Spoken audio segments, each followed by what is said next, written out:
પીપલા ગામના આંગણે સમસ્ત બેટા પાલેવાસ ગામમાં જ્ઞાતિ ભોજનના નિમંત્રણને માન આપીને પધારેલ દરેક ભાઈઓ બહેનોનું પંડ્યા મનસુખભાઈ ભવનભાઈ તથા પંડ્યા પરિવાર આપનું હાર્દિક સ્વાગત કરે છે. પંડ્યા પરિવાર અત્યારે જ્ઞાતિના દર્શનાર્થે નીકળેલ છે, તો આપણે બધા શાંતિથી ભોજન કરીએ. આપણને સ્થળ ઉપર ખીચડી, દાળ અને પાણી પણ તમને શરૂ કરવામાં આવશે, તો પોતાની જગ્યાએ શાંતિથી બેસજો.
ખીચડી ભરવાનું કામ ચાલુ છે, તો યુવાનોને અહીંયા ડાયરેક્ટ છાશ માટેની ડોલો છે, તો છાશ અને પાણીની ડોલો ભરી અને તૈયાર રાખે.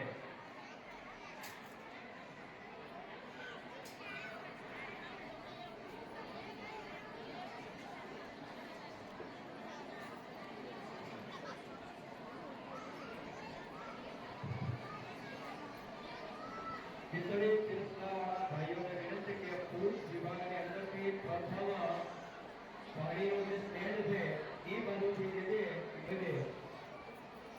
ખીચડી પીરસનારા યુવાનોને વિનંતી કે પુરુષ વિભાગની અંદર પ્રથમ પાણીનું સ્ટેન્ડ છે એ બાજુથી ખીચડી પીરસનારા પ્રધાનને ભરવાનું થાય છે.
वंदे